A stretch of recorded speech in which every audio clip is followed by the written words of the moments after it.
be cool. You be cool. Oh, yeah!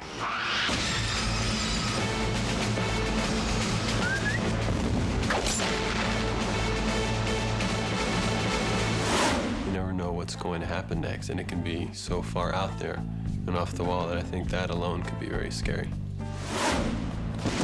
Low profile. You understand the meaning of the words low profile? It's a Robert Rodriguez film. So who the hell knows what we've got here? Well, it's an action adventure unlike any you've ever seen. It takes bedroom scenes and makes them action adventures. You're really just kind of playing, you know, cowboys and Indians. It's a kick-ass little movie.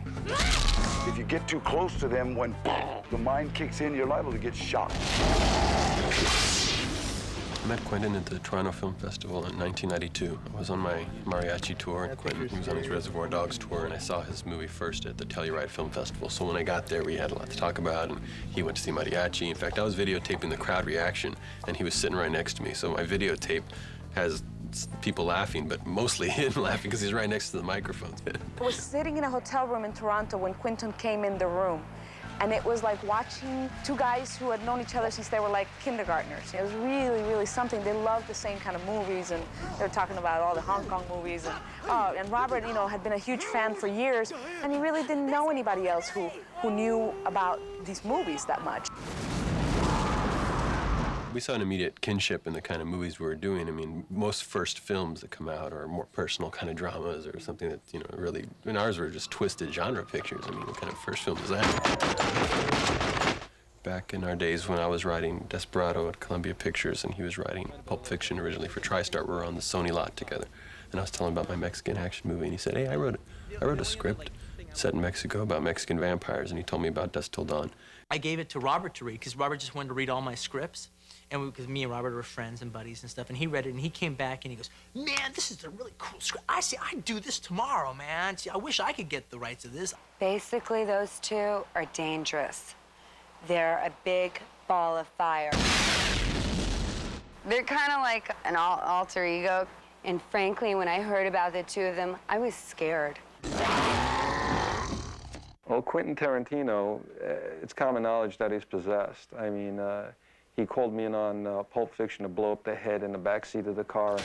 And after I blew it up, I says, how'd you like that? He says, no, 10 times bigger than that. He's possessed, you see. He's possessed. Sometimes he channels spirits. He was very persuasive, and if there's something you don't like that he did, he can convince you instantly that it is good and that it does work, and you believe it. A lot of it's to the way he talks. But it's also that Obi-Wan Kenobi kind of way, you know. It's like, this line doesn't work for me. He goes, of course it works. And then you're like, yeah, it does work. I met Quentin at at one of these warlock witch parties. He said he wanted to do a story about his life, a life story. I said, great. I think that's really good, because I was really interested at that time in witches and warlocks. He wrote this movie, Dusk Till Dawn, and it's like an autobiography of basically him growing up and his family. He met Robert, and Robert's got these amazing supernatural powers. Most movies use wires and boards that people push off of, so the stunt people go flying through the air. What happened is Robert basically looks at a person, and they just fly. I think Robert's supernatural powers are in the way that he makes everybody do exactly what he wants with a huge smile. Smile?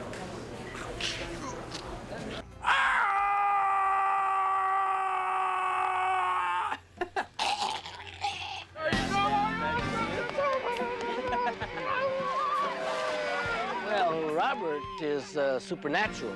Like the other night after we wrapped, we're all gathered downstairs, and he was floating over the pool. Could have been the beans. I don't think he actually possesses the powers. I think the bandana does. Why Robert is such a perfect guy for this film in particular is because he knows exactly what this film is and what it should be and what he would want to see if he went and saw it. I knew that he was offering me the chance to direct it myself and have my own ideas, although he did show up every once in a while behind me and whisper sometimes and say, you know, you don't have to do this at all, but, you know, which means, you know, you should consider this. You can do it like this and then tell me his whole mapped out plan. Well, I mean, this is all Robert's saying. I'm just saying about you. I mean, one thing you could do, actually, is since you actually are opening the suitcase, we open up the trunk, and he says, don't, you know, he goes, don't say a word. And then to me, open the door. There might be just a tiniest of eye flinches in that one. I brought it up, and I don't know. If there's an eye flinch, I'll put a louder explosion sound in through the audience. Okay, cool. That'll be fun. And of course, I didn't want to do it, even if it worked, so that he couldn't later say, see, I directed the whole movie.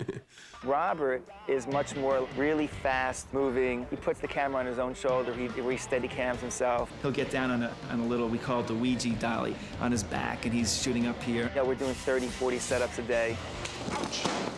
Today we had this 1,000th shot day.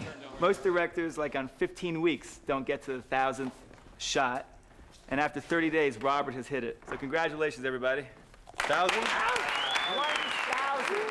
This is a very difficult film schedule because we're running around a lot and shooting a lot. We overcame all natural disasters: sand, fire, rain. I think this is probably a 15-week shoot that we've crammed into 10 weeks. And I don't think anyone could do it except for Robert Rodriguez.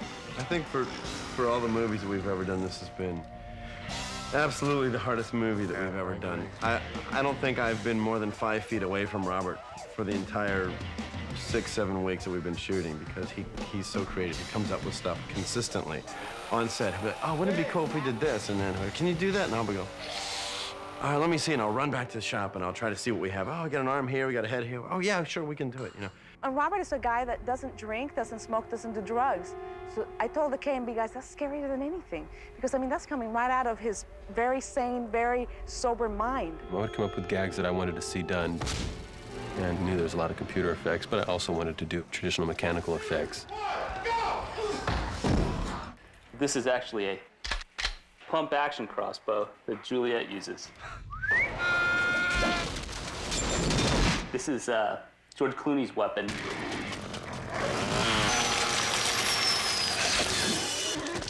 Howard, you're just doing a lot of smoke coming out of the store, but no fireball. We wrap the bombs, we design the bombs, we make the bombs, we bring the bombs into the set, we clear everybody out of the set. It's a very dangerous thing sometimes what we do. It's a little nerve-wracking when you're standing inside the building and all those bombs are ready to go off. And in fact, Tom came in and stood in the building with us because he said if the building blows up, he didn't want to be out here being the guy that killed Quentin and George. He'd rather be in there dead.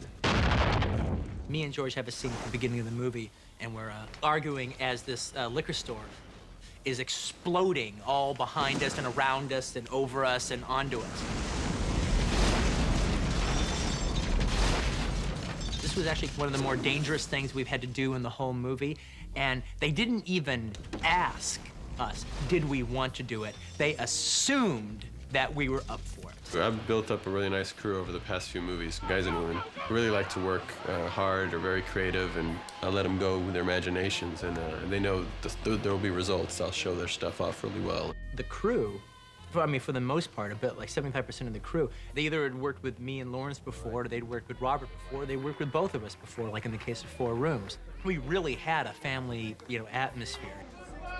I used to do little itty-bitty horror movies back in the old days on video, and they were so much fun. I mean, using prune juice for blood, and sometimes the cheapy do-it-yourself effects come out even better. These guys are real throwbacks. These guys know and have seen every movie that anybody has ever made. I met Quentin a long time ago at a convention where I was a guest of honor. Quentin was a kid in the crowd.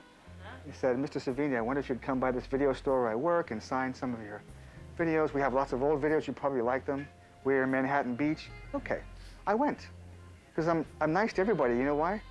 They grew up to be Quentin Tarantino and Robert Rodriguez. I knew I was going to be depressed if I had to come into Hollywood and not do all the stuff that I was used to doing. I mean, I really enjoyed operating the camera. I wanted to get better at it. I wanted to learn Steadicam. I wanted to continue editing. I didn't want to give that up. That's my favorite part. They have to do it. They force themselves to do it. Nobody can make them. In the same way, Robert, at 11 years old, making himself, I mean, every weekend he just edited. He filmed during the week and edited on the weekends. Can't make an 11-year-old do that. I've been in love with film and illusion and magic since I was a kid. That's really why I wanted to get involved in filmmaking, because it's a big magic trick. Whenever you go to a premiere or something, he's got the camera with him, because that's how he sees the world, through that. In high school, they let him film football games.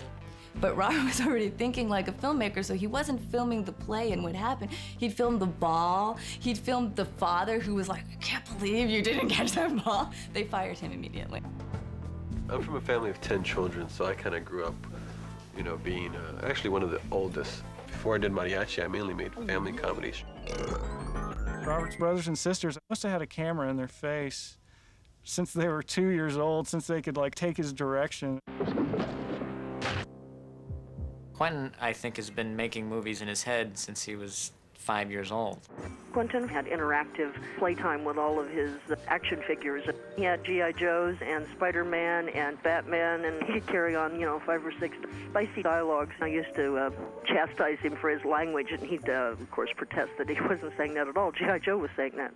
He's like a kid. He's like a big kid. He's got that kind of energy and that kind of excitement.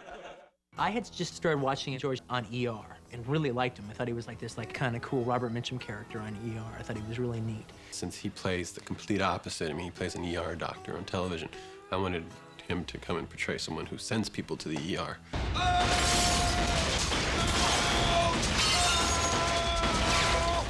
Oh, George is just a very special guy, George. The wave you're creating, those Wonderful spirit, wonderful sense of humor, and he can take it as well as he gives it. Harvey's always, you know, George, can I borrow some money? George, how would you say these lines? You know, that kind of thing. No matter what George Clooney says, he was intimidated when he found out he was going to work with me. Juliet's nice. She's always knocking on my door. You know, George, you know, you want to rehearse the love scene, you know. It's just hard. And, because, you know, there is no love scene. He's desperate at this point, and he was willing. He's like, if you need to set me on fire, so be it. I want to be in your movie. Juliet is the most uninhibited actress I've ever seen. She can do anything and try anything. And the funny thing is, she has very little lines to do in this movie, and she steals the movie. Suddenly it's a film about her. She's that good. It's rough. This is what real filmmaking is like. You know, you take risks, you don't know what's gonna happen, and you make do with what you got. Action. Summer's been in all my movies, so I said, I want you dancing with like a python.